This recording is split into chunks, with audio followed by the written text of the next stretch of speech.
Hello students, मैं Reena ma'am और इस वीडियो में मैं आपको पढ़ाऊंगी कक्षा 10 की पूरक पुस्तक कृतिका भाग 2 से साना साना हाथ जोड़ी शीर्षक से एक यात्रा वृतांत। इस यात्रा वृतांत की लेखिका हैं मधु कांकरिया।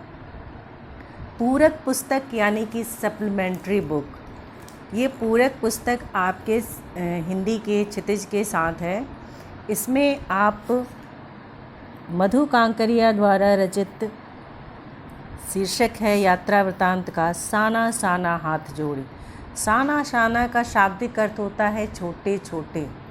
ये लेखिका मधु कांकरिया ने एक नेपाली युवती से एक प्रार्थना गीत सुना था जिसका मुखड़ा था साना साना हाथ जोड़ी, यानी कि मैं अपने छोटे छोटे हाथों को जोड़कर अपनी अच्छाइयों को अपने प्रभु को समर्पित करती हूँ।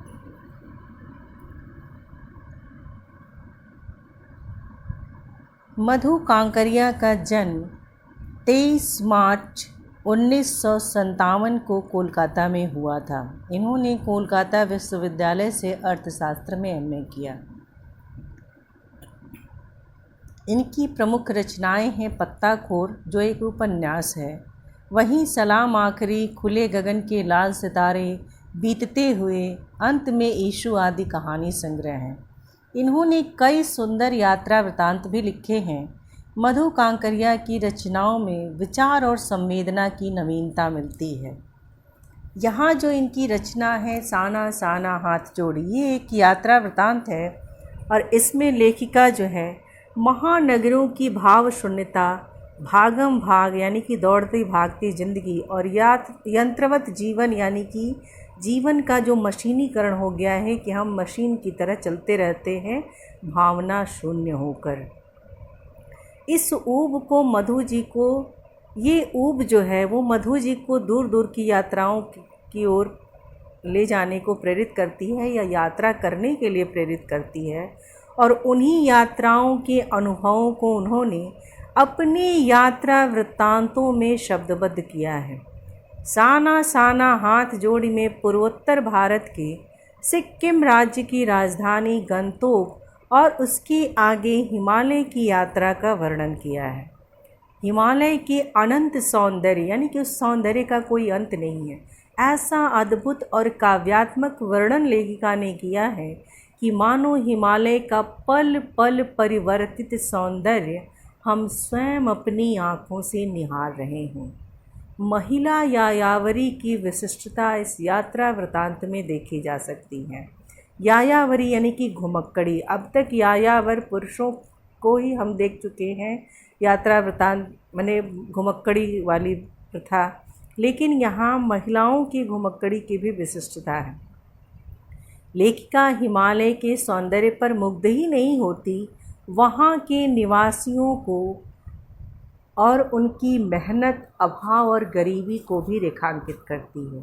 साथ ही यह बताना भी नहीं भूलती कि हिमालय तक पहुँचने के लिए बनाए जाने वाले रास्तों के निर्माण में लोग अपनी जान भी गंवा चुके हैं। इस यात्रा वृतांत में पीड़ा और सौंदर्य का अद्भुत मेल है। जहाँ प्रकृति के मनोरम सौंदर्य का वर्णन लेखिका करती है, वहीं वहाँ पहाड़ों पर जीवन यापन करने वाले लोगों के जीवन की कठिनाइयों और पीड़ा का भी वर्णन करती है तथा इसे पढ़कर अकेलेपन और करुणा का भाव जागृत होता है। सृष्टि की समग्रता का एहसास होता है। यात्राओं से तो मनोरंजन, ज्ञानवर्धन एवं अज्ञात स्थलों की यानी कि जो स्थल के बारे में, जिन स्थानों के बारे में हम नहीं जानते, उनकी जानकारी तो होती ही है, साथ साथ भाषा और संस्कृति का आदान प्रदान भी होता है। हम ऐसे यात्रा वृतांत पढ़कर वहाँ के लोगों की भाषा और उनकी संस्कृति, उनका रहन सहन जो है उससे भी अवगत होते हैं। इतना ही नहीं, घुमक्कड़ी हमें अपने स्व की संकीर्णता से मुक्त करती है। लेखिका इस यात्रा वृतांत के माध्यम से बताती है कि हम एक दायरे, सीमित दायरे में जो रहते हैं, जो हमारे स्व के द्वारा, हमारे अहम के द्वारा और सिर्फ अपनी निजता और अपने बारे में सोचने के कारण जो एक दायरा, सीमित दायरा हम निर्धारित कर लेते हैं, अगर यात्रा हम करते हैं, अलग अलग संस्कृति के और भाषा के लोगों से मिलते जुलते हैं, तो उस स्व के दायरे से हम बाहर निकलते हैं। सिक्किम के गंगटोक शहर का जब अप्रतिम सौंदर्य लेखिका देखती है तो अकस्मात ही उसके मुंह से निकल पड़ता है। वो रात्रि का समय था जब बस्ती के सभी घरों और बाज़ारों में बत्तियां जल रही थीं, बिजली की लाइटें जल रही थीं। तो उस दृश्य को लेखिका देखती है तो वो हैरान सी हो जाती है। वो कहती है कि मैं हैरान होकर देख रही थी जैसे आसमान उल्टा पड़ा था और सारे तारे बिखर कर नीचे टिमटिमा रहे थे। दूर ढलान लेती तराई पर सितारों के गुच्छे रोशनियों की एक झालर सी बना रहे थे। क्या था वह रात में जगमगाता गंगटोक यानी कि गंगटोक शहर था। गंगटोक का शाब्दिक अर्थ होता है पहाड़। इतिहास और वर्तमान के संधि स्थल पर खड़ा मेहनतकश बादशाहों का वह एक ऐसा शहर था जिसका सब कुछ सुंदर था, सुबह शाम रात। यानी कि उस शहर को जब भी देखो, सुबह में भी देखो तो एक अलग सौंदर्य था, शाम को भी और रात में भी वो हर समय सुंदर दिखता था। जब वो लेखिका ऊंची पहाड़ी के किसी घर से जब शहर को देखती है तो जलती हुई लाइटें ऐसे लगती हैं जैसे कि आसमान उल्टा पड़ा हो, यानी कि आसमान में जैसे झिलमिलाते सितारे दिखते हैं रात में, वैसा ही वो शहर दिख रहा था। और वह रहस्यमयी सितारों भरी रात मुझ में सम्मोहन जगा रही थी। और उन सितारों भरी रात में यानी कि वो जगमगाते शहर में एक रहस्यमयी सौंदर्य था। जैसे लग रहा था कि इस सौंदर्य के पीछे कुछ ऐसा रहस्य छिपा है जिसे जानना अभी बाकी है। कुछ इस कदर कि उन जादू भरे क्षणों में मेरा सब कुछ स्थगित था। एक जादू सा लगता है वो शहर का सौंदर्य लेखिका को। वो एक बिल्कुल जड़वत हो जाती है। जड़ यानी कि जो नॉन लिविंग थिंग्स होते हैं, बिल्कुल जड़ हो जाना किसी अप्रतिम सौंदर्य को, अकल्पनीय अद्भुत सौंदर्य को देखकर, वैसे ही वो जड़ हो जाती है। नहीं, उसके अंदर सब कुछ जैसे रुक सा जाता है उस सौंदर्य को देखकर। अर्थहीन था मैं, मेरी चेतना, मेरा आसपास। यानी कि उस सौंदर्य को देखने के बाद मुझे मैं यानी कि स्वयं का भी एहसास नहीं हो रहा था और मेरी चेतना का यानी कि मैं जिंदा हूँ या नहीं, इस तरह का मुझे कोई एहसास। चेतना यानी कि अगर हमारे एहसास जो है वो थोड़ी देर के लिए स्थगित हो जाए, थोड़ी देर के लिए रुक से जाए, तो जैसे लगता है कि हम अचेतन अवस्था में आ गए हैं। अचेत यानी कि बेहोशी की, मदहोशी की अवस्था। मेरे आसपास यानी कि अब आसपास का कोई एहसास मुझे नहीं हो रहा था। मैं उस सौंदर्य को अपलक निहार रही थी। मेरे भीतर बाहर सिर्फ शून्य था। मैं अंदर से भी बिल्कुल शून्य थी और बाहर से भी, यानी कि मुझे ना अंदर का कुछ एहसास हो रहा था अपने मन का और न ही बाहर के संसार का। मैं बिल्कुल एकदम जड़वत, एकदम स्थगित उस सौंदर्य को देख रही थी। और थी अतीन्द्रियता में डूबी रोशनी की वह जादुई झालर। जब लेखिका कहती है कि मेरे भीतर और बाहर सिर्फ शून्य था और सिर्फ क्या बचा था, अतीन्द्रियता में डूबी रोशनी की वह जादुई झालर। यानी कि जो ये सौंदर्य था वो इंद्रियों से परे था। इंद्रियों से परे जब कोई चीज़ होती है, कोई ज्ञान होता है, कोई एहसास, कोई आभास होता है, तो वो अध्यात्म का एहसास दिलाता है। तो यहाँ आँख से देखा हुआ सौंदर्य, कान से सुना या उसे स्पर्श करना, वो सब चीज़ों से बिल्कुल यानी इंद्रियों से ऊपर वो अध्यात्म की चीज़ें थी। उस सौंदर्य को सिर्फ हृदय से ग्रहण करने, आत्मा से ग्रहण करने वाली चीज़ थी। धीरे धीरे एक उजास उस शून्य से फूटने लगा। एक प्रार्थना होठों को छूने लगी। साना साना हाथ जोड़ी, ये गर्दहू प्रार्थना थी। यानी कि हामरो जीवन तिमरो कौशले, यानी कि छोटे छोटे हाथों को जोड़कर प्रार्थना कर रही हूँ कि मेरा सारा जीवन अच्छाइयों को समर्पित हो। लेखिका को बस वही एक प्रार्थना याद आ रही थी, सौंदर्य को, इस जादुई सौंदर्य को देखकर। आज सुबह की प्रार्थना के ये बोल मैंने एक नेपाली युवती से सीखे थे। एक नेपाली युवती से लेखिका इस प्रार्थना के बोल को सीखती है। लेखिका फिर आगे कहती है कि सुबह हमें युमथांग के लिए निकल पड़ना था, पर आंखें खुलते ही मैं बालकनी की तरफ भागी। यहाँ के लोगों ने बताया था कि यदि मौसम साफ हो तो बालकनी से भी कंचनजंगा दिखाई देता है। हिमालय की तीसरी सबसे बड़ी चोटी कंचनजंगा, यानी कि हिमालय की तीसरी सबसे बड़ी चोटी है वो कंचनजंगा है, जिसे देखने के लिए लेखिका उत्सुक है। पर मौसम अच्छा होने के बावजूद आसमान हल्के हल्के बादलों से ढका था।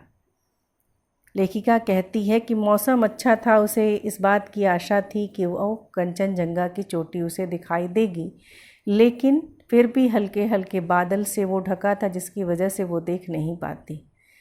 पिछले वर्ष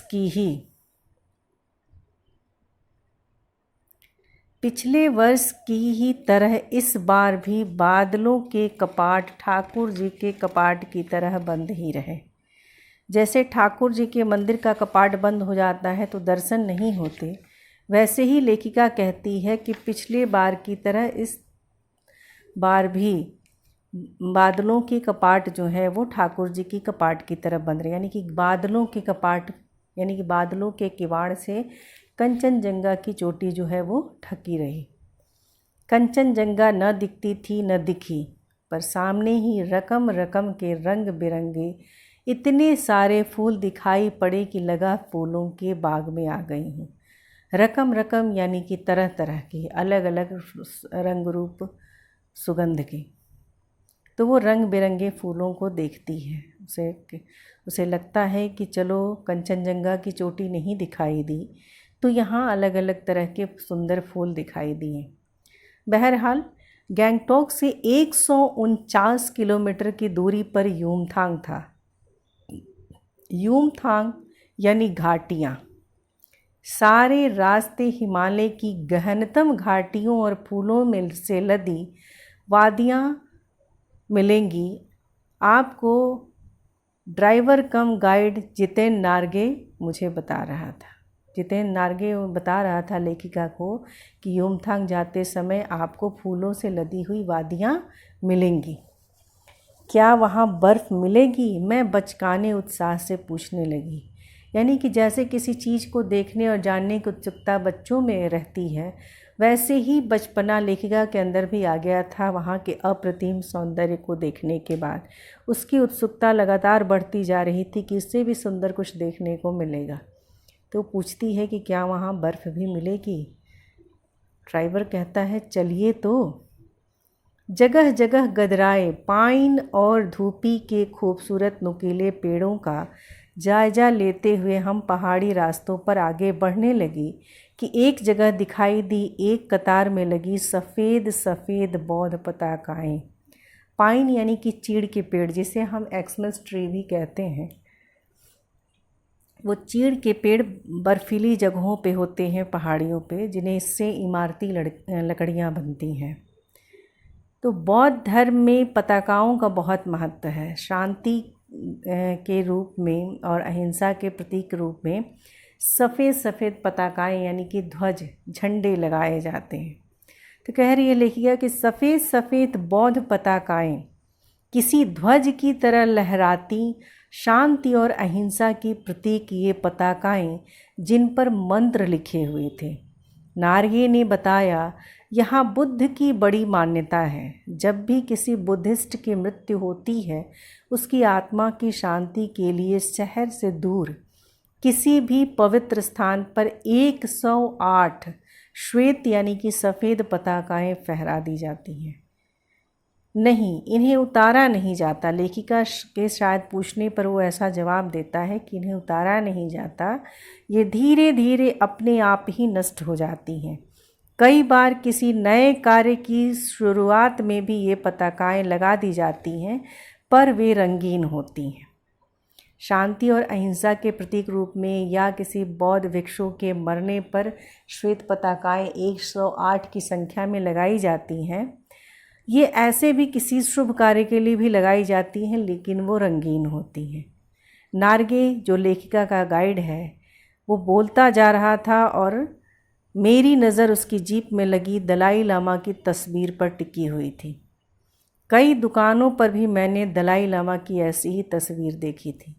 लेखिका को दलाई लामा, जो बौद्ध भिक्षु, बौद्धों के गुरु माने जाते हैं, बौद्ध धर्म को मानने वाले, दलाई लामा शब्द का अर्थ होता है मॉन्क, तो उनकी तस्वीर वो देखती है और वो हर जगह उसे कई जगहों पर वो दलाई लामा की तस्वीर देखती है। हिचकोले खाती हमारी जीप थोड़ी और आगे बढ़ी। अपनी लुभावनी हंसी बिखेरते हुए जितिन बताने लगा, इस जगह का नाम है कविलोंग स्टॉक।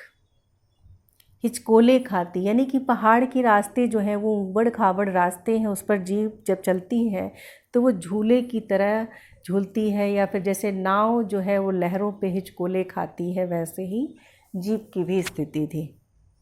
तो कविलोंग स्टॉक में बताता है नार्गे की यहाँ गाइड फिल्म की शूटिंग हुई थी। गाइड फिल्म जो वहीदा रहमान और देवानंद जी की फिल्म है गाइड फिल्म, जिसका प्रसिद्ध गाना है वहीदा रहमान पे फिल्माया गया कि पिया तो से नैना लागे रे, या फिर देवानंद जी और वहीदा रहमान पे फिल्माया गया गाना है जो बहुत ही फेमस, बहुत ही प्रसिद्ध गाना है, गाता रहे मेरा दिल तू ही मेरी मंजिल। तो वो गाइड फिल्म की शूटिंग यहाँ हुई थी। ये नार्गे लेखिका यानी कि मधु कांकरिया को बताता है। तिब्बत के चिसखे बमसन ने लेपचाओं के शोमेन से कुंजतेक के साथ संधि पत्र पर यही हस्ताक्षर किए थे। यहाँ पत्थर यहाँ स्मारक के रूप में भी हैं। लेपचा और भूटिया सिक्किम की इन दो स्थानीय जातियों के बीच चले सुदीर्घ झगड़ों के बाद शांति वार्ता का शुरुआती स्थल। वो उस जगह के बारे में बताता है कि जो एक वहाँ की प्रसिद्ध जनजाति या जातियाँ हैं लेपचा और भूटिया, उन लोगों के बीच में बहुत लंबे समय से झगड़े चल रहे थे और यही वो जगह है जहाँ दोनों जातियों के बीच में शांति वार्ता हुई और संधि हुई। उन्हीं रास्तों पर मैंने देखा एक कुटिया के भीतर घूमता चक्र। लेखिका जो है एक कुटिया के भीतर जब वो घूमता हुआ चक्र देखती है तो नार्गे उसे कहने लगता है कि मैडम यह धर्म चक्र है। धर्म चक्र यानी कि प्रेयर व्हील, प्रार्थना चक्र। ऐसा माना जाता है बौद्ध धर्म के मानने वाले लोगों में कि इस प्रेयर व्हील को घुमाने से जो आपकी विशेष जो हैं, जो आपकी मनोकामनाएं हैं वो पूर्ण होती हैं, या आपके जो पुण्य मिलता है। अगर आपसे कोई गलत कार्य हो गया, कोई पाप हो गया, कुछ गलती हो गई, तो वो सारे पाप जो हैं वो धुल जाते हैं। वो बताता है कि ये प्रेयर व्हील है और इसके घुमाने से सारे पाप धुल जाते हैं। लेखिका को बहुत आश्चर्य होता है, बोलती है कि क्या? आश्चर्य उसे इस बात पे नहीं होता कि प्रेयर व्हील है जिसकी वजह से ये पाप धुल जाते हैं। आश्चर्य उसे इस बात पे होता है कि चाहे मैदान हो या पहाड़, तमाम वैज्ञानिक प्रगतियों के बावजूद इस देश की आत्मा एक जैसी है। यानी कि धर्म के नाम पर हर जगह विश्वास के साथ अंधविश्वास भी है। लोगों की आस्थाएं, विश्वास, अंधविश्वास, पाप पुण्य की अवधारणाएं, यानी कि पाप पुण्य को लेकर जो विचार और कल्पनाएं जो हैं वो एक जैसी हैं। रफ्ता रफ्ता हम ऊंचाई की ओर बढ़ने लगे। बाजार, लोग और बस्तियां पीछे छूटने लगे।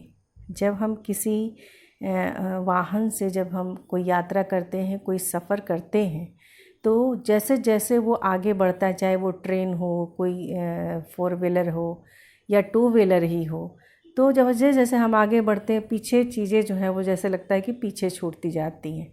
तो वही लेखिका कहती कि रफ्ता रफ्ता यानी कि धीरे धीरे जब वो ऊंचाइयों की तरफ बढ़ने लगी, तब बाज़ार में लोग और बस्तियां जो हैं वो पीछे छूटने लगी। यानी कि अब सिर्फ पहाड़ दिखाई दे रहे थे। अब परिदृश्य से चलते चलते स्वेटर बुनती नेपाली युवतियाँ और पीठ पर भारी भरकम कार्टून ढोते बौने से दिखते बहादुर नेपाली ओझल हो रहे थे। अब जो दृश्य दिख रहा था जिसमें स्वेटर बुनती नेपाली युवतियाँ दिखती हैं और पीठ पर बड़े बड़े कार्टून ढोते बौने से दिखने, यानी कि एक तो ऐसे ही नेपाली छोटे होते हैं और पीठ पे ढोने का तो ऐसे झुक से जाने से वो नेपाली बौने जैसे दिखते हैं। बहादुर नेपाली, ये बहादुर इसलिए कि बहुत मेहनती होते हैं, वो ओझल हो रहे थे, यानी कि अब वो दृश्य जो है पीछे छूट रहा था।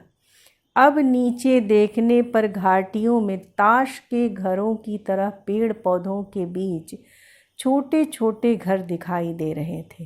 हिमालय भी अब छोटी छोटी पहाड़ियों के रूप में नहीं वरन अपने विराट रूप में वैभव के साथ सामने आने लगा था। जैसे जैसे लेखिका जो है पहाड़ी पे ऊपर ऊंचाई पे जाती है गाड़ी, तो नीचे की जो बस्ती है वो घर ऐसे दिख रहे हैं जैसे ताश के पत्तों के बने हुए घर हैं। और जितना वो पहाड़ के नज़दीक जाती है, ऊंचाई पे जितनी जाती है, पहाड़ का विराट यानी कि उसका विकराल रूप, उसका बड़ा रूप, उसका बृहद रूप जो है वो आ रहा है सामने। और पल पल परिवर्तित हिमालय, यानी कि जैसे जैसे वो ऊंचाई पे चढ़ रहे हैं उसका रूप जो है वो और परिवर्तित होता जा रहा है। और देखते देखते रास्ते वीरान, संकरे और जलेबी की तरह घुमावदार होने लगे थे। हिमालय बड़ा होते होते विशालकाय होने लगा। घटाएं गहराती गहराती पाताल नापने लगी, यानी कि जैसे जैसे गाड़ी जो है वो ऊंचाई पे पहुंच रही थी हिमालय के नज़दीक, वैसे ही हिमालय जो है वो धीरे धीरे अपने विशालकाय यानी कि अपने बड़े रूप में सामने आ रहा था। और वहीं ऊपर से जब खाई में पहाड़ी जो थोड़ा सा मैंने पहाड़ी की ऊंचाई से नीचे देखने पे वो खाई में बादलों का रूप दिख रहा था। ऐसा लग रहा था जैसे कि नीचे पाताल दिख रहा हो। वादियाँ चौड़ी होने लगी, बीच बीच में करिश्मे की तरह रंग बिरंगे फूल शिद्दत से मुस्कुराने लगे। और बीच बीच में ऐसा लग रहा था कि वो कुदरत का कोई जादू हो, कोई करिश्मा हो, जो इन पहाड़ों के बीच बीच में इतने सुंदर सुंदर फूल दिखाई दे रहे, शिद्दत से मुस्कुराने लगे। यानी कि वो जैसे सामने आते जैसे लगता है कि बड़ी ही तीव्रता से, बड़ी ही प्रबलता से और अधिक मात्रा में मुस्कुरा रहे हैं। उन भीमकाय पर्वतों के बीच और घाटियों के ऊपर बने संकरे कच्चे पक्के रास्तों से गुजरते हुए यूं लग रहा था जैसे हम किसी सघन हरियाली गुफा के बीच हिचकोले खाते निकल रहे हों। जब उन पतले रास्तों पे जो पहाड़ों को काट काट कर घुमावदार रास्ते बनाए जाते हैं, उन संकरे यानी कि पतले रास्तों से जब गाड़ी गुजरती है तो उन नज़दीक से पहाड़ों को देखना, उनके विशालकाय रूप को देखना और वहाँ से जो सघन यानी कि घनी हरियाली दिख रही है, वो ऐसा लग रहा है जैसे कि मंजिल तो दिखाई दे नहीं रही है, सिर्फ रास्ते ही रास्ते हैं। तो जैसे लग रहा है कि हरियाली के बीच किसी हरियाली की गुफा में हम हिचकोले खाते निकल रहे हैं। इस बिखरी असीम सुंदरता पर मन जो है वो बहुत प्रफुल्लित हो जाता है। सुंदरता का मन पर यह प्रभाव पड़ा कि सभी सैलानी झूम झूम कर गाने लगे, सुहाना सफ़र और ये मौसम हसी। यानी कि एक तो सफ़र इतना सुहाना है, इतना सुंदर दृश्य है, उसके साथ साथ मौसम भी बहुत सुंदर है, बहुत हंसी है। इसलिए अनायास ही सबके जुबान पे, सबके होठों पे ये गाना आने लगा और सब गुनगुनाने लगे। पर मैं मौन थी, यानी कि लेखिका जो है उस सुंदरतम दृश्य को देखकर वो मौन थी, किसी ऋषि की तरह शांत थी। मैं चाहती थी कि सारे परिदृश्य को अपने भीतर भर लूं, पर मेरे भीतर कुछ बूंद बूंद पिघलने लगा था। जीप की खिड़की से मुड़की निकाल निकाल में कभी आसमान को छूते पर्वतों के शिखर देखती, तो कभी कभी ऊपर से दूध की धार की तरह झरझर गिरते जलप्रपातों यानी कि जलप्रपात यानी कि झरना, झरनों को लेखिका कहती है कि सभी लोग इस सफ़र को एंजॉय कर रहे थे, सभी खुश थे, गा रहे थे, गुनगुना रहे थे, पर लेखिका जो है वो मौन थी, किसी ऋषि की तरह। जैसे ऋषि जो है किसी हिमालय पर उसके सौंदर्य को देखने के साथ साथ उनका उद्देश्य होता है वहाँ उस एकांत में साधना, उनकी एकात्मकता किससे? परमात्मा से। तो वो एक ऋषि की तरह शांत थी, कुदरत के यानी कि ईश्वर के इस सौंदर्य को, इस सुंदर रचना को, इस सुंदर प्रकृति को देखकर। लेखिका कहती है कि मैं चाहती थी कि सारे परिदृश्य को अपने भीतर भर लूं। वो चाह रही थी कि इस सुंदर दृश्य को पता नहीं मैं फिर कब देख पाऊँ, इस पूरे सुंदर दृश्य को मैं अपनी आत्मा में ग्रहण कर लूँ, मैं आत्मसात कर लूँ। पर मेरे भीतर कुछ बूंद बूंद पिघलने लगा था। लेखिका कहती है कि एक भय सा भी था उसको, क्योंकि रास्ता जो है वो बहुत ही खतरनाक था और अंदर से डर भी था, और हिमालय को, कंचनजंगा की चोटी को और सुंदर प्राकृतिक दृश्यों को देखने की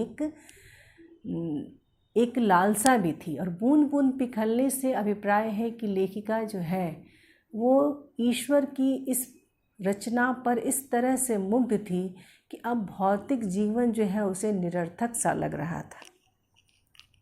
वो बार बार जीप की खिड़की से अपनी मुंडकी यानी कि अपना सिर निकाल कर देखती है। कभी आसमान छूते पर्वतों के शिखर यानी कि पर्वतों की जो चोटियां हैं, जो टॉप है, वो ऐसा लग रहा है कि जैसे वो आसमान को छू रहे हैं। तो वहीं कभी ऊपर से दूध की धार, यानी कि जब धार पानी में होता है तो वो सफ़ेद दिखने लगता है, थोड़ा झाग जैसा हो जाता है, तो दूध की धार की तरह झरझर गिरते झरने। कहती है कि तो कभी नीचे चिकने चिकने गुलाबी पत्थरों के बीच इठला इठला कर बहती चांदी की तरह कौंध मारती बनी ठनी तिस्ता नदी को। लेखिका कहती है कि वो सारे दृश्यों को आत्मसात करना चाहती थी। कभी वो पहाड़ों को देखती है, कभी झरनों को देखती है, और कभी पत्थरों पर उछलती कूदती चलती लहराती इठलाती तिस्ता नदी को भी देखती है। पर यहाँ उसका सौंदर्य पराकाष्ठा पर था। इतनी खूबसूरत नदी मैंने पहली बार देखी थी। मैं रोमांचित थी, पुलकित थी, चिड़ियों के पंखों की तरह हल्की थी। जैसे होता है ना कि जब हम सब कुछ पा लेते हैं, जैसे लगता है कि हल्कापन, यानी कि उस खुशी का, हम खुशी को इस तरह से महसूस करते हैं जैसे लगता है कि हम उड़ रहे हैं, हमारा पैर जो है वो ज़मीन पर नहीं है खुशी के कारण। तो उस सौंदर्य को देखकर वो बहुत खुश थी, बहुत पुलकित, रोमांचित। मेरे नगपति मेरे विशाल, मैंने हिमालय को सलामी देनी चाही कि तभी जीप एक जगह रुकी। मेरे नगपति, विशाल हिमालय का जो है पर्यायवाची है नगपति, यानी नग यानी कि पत्थर, पहाड़, और पहाड़ों में सबसे श्रेष्ठ हिमालय, इसलिए उसको नगपति भी कहा जाता है। तो कहती है कि मेरे नगपति मेरे विशाल, मैं हिमालय को सलामी देना चाही कि तभी जीप एक जगह रुकी। खूब ऊंचाई से पूरे वेग के साथ ऊपर शिखरों के भी शिखर से गिरता फेन, उगलता झरना, उसका नाम था 7 सिस्टर्स वाटरफॉल।